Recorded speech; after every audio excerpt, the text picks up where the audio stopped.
25 வருஷமா விஜய் அவர்களுக்கு ரொம்ப நெருங்கிய ஒரு நபர் வந்து இப்ப திமுக கட்சியில போய் சேர்ந்திருக்காங்க.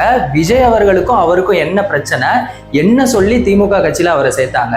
ஹாய், நான் உங்க தேவா. ஸோ வாங்க இதை பத்தி டீட்டெயிலா தெரிஞ்சுக்கலாம். இப்போ ரீசெண்டா விஜய் அவர்களோட எக்ஸ் மேனேஜர் அப்படின்னு சொல்லலாம். அவரோட பேர் வந்துட்டு PT செல்வகுமார். அவர் வந்து திமுக கட்சியில இப்ப சேர்ந்திருக்காரு. அவர் மட்டும் இல்ல, அவரோட ஆதரவாளர்களான 500 பேர் வந்து திமுக கட்சியில சேர்ந்திருக்காங்க.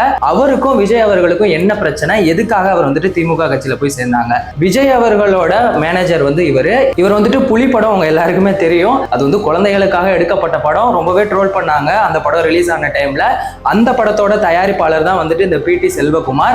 அவர் அது மட்டும் இல்லாம விஜய் அவர்களுக்கு வந்துட்டு PRO-வாவும் வந்து இருந்திருக்காரு. இந்த படத்தை ப்ரொமோஷன் பண்றது, பிரஸ் மீட் வைக்கிறது, மூவி அப்டேட் கொடுக்கறது, இது எல்லாம் தான் வந்துட்டு அவரோட வேலையா இருக்கு.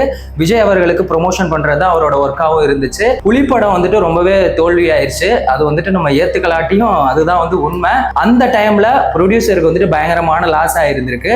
அது மட்டும் இல்லாம அந்த டைம்ல வந்துட்டு ஒரு இன்கம் டாக்ஸ் ரைடு வந்திருக்கு.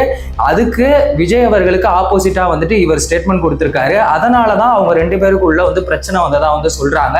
அது மட்டும் இல்லாம அதுக்கப்புறமா அவர் என்ன சொல்லியிருக்காரு அப்படின்னா, படம் வந்து லாஸ் ஆனதுனால எங்களுக்கு வந்து பயங்கரமான லாஸ் ஆச்சு. ஆனா ஹீரோவான அவருக்கு வந்துட்டு சம்பளம் வந்துட்டு டபுள் மடங்கா வந்து இன்க்ரீஸ் ஆச்சே தவிர அவருக்கு எந்த ஒரு லாஸுமே இல்லை அப்படின்னு சொல்லி சொன்னாரு. அதுக்கப்புறம் என்ன பண்ணாரு அப்படின்னா, கலப்பை மக்கள் இயக்கம் அப்படிங்கிற ஒரு அமைப்பை வந்து ஆரம்பிச்சாரு. அது வந்து நல்லா தான் போயிட்டு இருந்துச்சு. அதுக்கப்புறம் என்ன பண்ணிருக்காரு அப்படின்னா, 25 வருஷமா விஜய் அவர்கள் கூட இருந்திருக்காரு. இந்த பிரச்சனைனால தொடர்ந்து விஜய் அவர்களை வந்து விமர்சனம் பண்ணிட்டே இருந்திருக்காரு. என்னெல்லாம் சொல்லியிருக்காரு அப்படின்னா, விஜய் மக்கள் இயக்கத்துல விஜய் அவர்களுக்காக எத்தனையோ பேர் வந்து தொடர்ந்து போராடிட்டே இருக்காங்க. ஆனா அவங்களுக்கெல்லாம் வந்துட்டு கட்சியில எந்த ஒரு பதவியோ பொறுப்போ கொடுக்கல. திடீர்னு வந்தவங்களுக்கெல்லாம் கட்சியில பொறுப்பு பதவி எல்லாம் கொடுக்குறாங்க. இது எந்த விதத்துல நியாயம்? நானும் 25 வருஷமா அவர் கூட இருந்திருக்கேன். ஆனா எனக்காக எந்த ஒரு பொறுப்புமே கொடுக்கல அப்படின்னு சொல்லியும் வந்து சொல்லியிருக்காரு. இப்போ என்னாச்சு அப்படின்னா, அவர் வந்துட்டு DMK கட்சியில போய் ஜாயின் பண்ணியிருக்காரு. என்ன ரீசன் அப்படின்னு கேட்டா, டைரக்டா அவங்க தான் வந்து எங்ககிட்ட அப்ரோச் பண்ணாங்க. அது மட்டும் இல்லாம அவங்க வந்துட்டு எங்களை வந்து மரியாதையா நடத்தினாங்க அப்படின்னு சொல்லியிருக்காரு.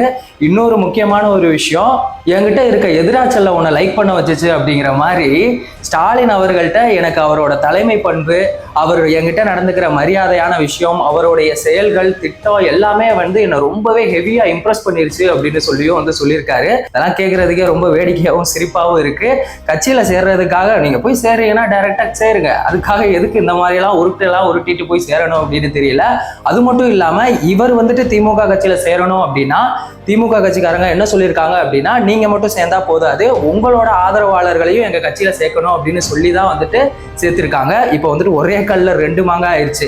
PT செல்வகுமார் அவர்களும் DMK கட்சியில சேர்ந்தாச்சு, அவரோட ஆதரவாளர்களையும் அப்படியே கூட சேர்த்துட்டு போயாச்சு. இவர் வந்து DMK கட்சியில சேர்ந்ததுக்கான இன்னொரு காரணம் மறைக்கப்பட்ட, அதாவது சோசியல் மீடியால வெளிவராத இன்னொரு முக்கியமான ஒரு விஷயம் என்ன அப்படின்னா, இவர் வந்துட்டு இதுக்கு முன்னாடி நம்ம ஆண்டவரோட மக்கள் நீதி மையம் கட்சியில வந்துட்டு இருந்திருக்காரு. 2021 சட்டமன்ற தேர்தலில் கன்னியாகுமரியில வந்துட்டு இவர் வேட்பாளரா போட்டியிட்டு இருக்காரு.